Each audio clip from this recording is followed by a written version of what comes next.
அன்பான குடும்பத்தினரே, கிறிஸ்து நம்முடன் இருப்பாராக. அன்பான பெற்றோர்களே, அன்பான சகோதர சகோதரிகளே, அன்பான முதிய பெற்றோர்களே, அன்பான பிள்ளைகளே மற்றும் இளைஞர்களே, நான் அப்போஸ்தலர் பி. ஜெயக்குமாரன். இன்று மார்ச் மாதம் 29ஆம் நாள். உங்கள் அனைவருக்கும் குருத்தோலை ஞாயிறு நல்வாழ்த்துக்கள். ஜெபம். மகிமைமிக்க ஆண்டவராகிய இயேசு கிறிஸ்துவே, இன்று குருத்தோலை ஞாயிறாகிய புனித நாளில் நாங்கள் மகிழ்ச்சியோடும் பயபக்தியோடும் பாதங்களில் வருகிறோம். நீர் கழுதையின் மேல் தாழ்மையுடன் எருசலேமுக்குள் பிரவேசித்தது போல மக்கள் குருத்தோலைகளை விரித்து, ஓசன்னா, கர்த்தரின் நாமத்தினாலே வருகிறவர் பாக்கியவான் என்று ஆர்ப்பரித்தது போல, இன்றும் நாங்கள் எங்கள் இதயங்களின் கதவுகளை உமக்காக திறக்கிறோம். ஓ ஆண்டவரே, சமாதானத்தின் அரசராக எங்கள் வாழ்வில் பிரவேசியுங்கள்.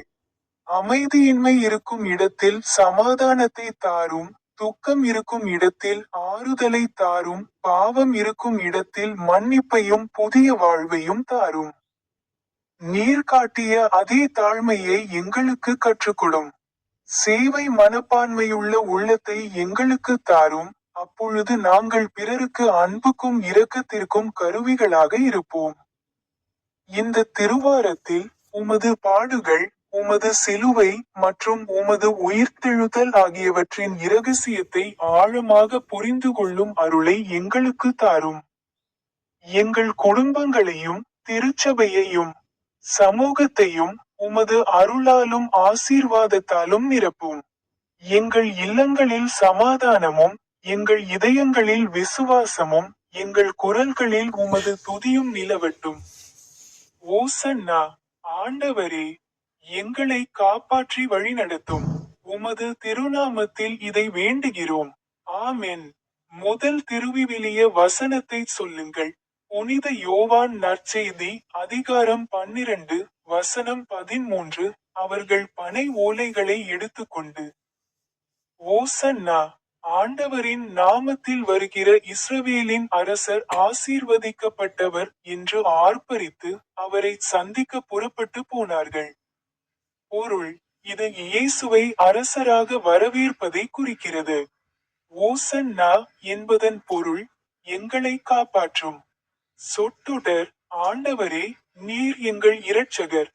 வேண்டுகோள். ஆண்டவரே, எங்கள் வாழ்விலும் அரசராக வாரும். ஜெபம். இயேசுவே, உம்மை வரவேற்கிறோம். வாரும். எங்கள் இதயங்களில் ஆளுகை செய்யும். ஆமென். இரண்டாவது வேதாகம வசனத்தை பற்றி பேசுங்கள். மத்தேயு நற்செய்தி அதிகாரம் 21 வசனம் 9. முன்னே சென்றவர்களும் பின்தொடர்ந்தவர்களும் ஆகிய திரளான மக்கள். தாவீதின் குமாரனுக்கு ஓசன்னா. கர்த்தரின் நாமத்தினாலே வருகிறவர் பாக்கியவான். உன்னதத்தில் ஓசன்னா என்று ஆர்ப்பரித்தார்கள். பொருள். இயேசுவை மேசியாவாகவும் அரசராகவும் ஏற்றுக்கொள்வது. சொற்றொடர். ஓசன்னா, கர்த்தரை போற்றுங்கள்.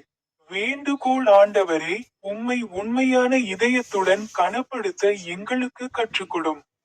ஜெபம். ஆண்டவரே, எங்கள் துதி வார்த்தைகளில் மட்டுமல்ல, வாழ்க்கையிலும் பிரதிபலிக்கட்டும். ஆமென். கடைசி வேதாகம வசனத்தை சொல்லுங்கள். 2 கொரிந்தியர் அதிகாரம் 5 வசனம் 21. நாம் அவரில் தேவனுடைய நீதியாகும்படிக்கு பாவமறியாத அவரை நமக்காக பாவமாக்கினார். பொருள். நாம் நீதிமான்களாக்கப்படுவதற்காக இயேசு நம்முடைய பாவங்களை தம்மேல் ஏற்றுக்கொண்டார். வசனம். இயேசு நமக்காக தம்மையே பலியாக ஒப்பு கொடுத்தார். வேண்டுகோள். ஆண்டவரே, உமது தியாகத்தை புரிந்து கொள்ளும் இருதயத்தை எங்களுக்கு தாரும். ஜெபம். ஆண்டவரே இயேசுவே, உமது அன்புக்கும் தியாகத்திற்கும் நன்றி. நாங்கள் பரிசுத்தமான வாழ்க்கை வாழ எங்களுக்கு உதவி செய்யும். ஆமென். நாம் ஜெபிப்போம். என் தந்தையே, கழுதையின் மேல் செல்லும் இயேசுவே, பேரீச்ச மரங்களின் இரட்சகரே, 14ஆம் திருத்தந்தை லியோ, பேராயர் வின்சென்ட் ஐன், முன்னாள் பேராயர் பெலிக்ஸ் டோப்போ, 3ஆம் சார்லஸ் மன்னரே, இன்று மார்ச் மாதம். இது 2026ஆம் ஆண்டின் 3ஆம் மாதம். அர்ப்பணிப்பு ஜெபம். பரலோக தந்தையே, உமது வாழ்வில் உறுதியாக நிலைத்திருக்கவும், தொடர்ந்து உமக்கு ஊழியம் செய்யவும், உம்மிடத்தில் இளைப்பாறுதலை காணவும், ஒவ்வொரு நாளும் ஆன்மீக ரீதியாக புதுப்பிக்கப்படவும் எங்களுக்கு விசுவாசத்தை தாரும். கர்த்தராகிய இயேசு கிறிஸ்துவின் நாமத்தில் ஜெபிக்கிறோம். ஆமென். தாவீதின் குமாரனுக்கு ஓசன்னா. கர்த்தரின் நாமத்தினாலே வருகிறவர் பாக்கியவான்.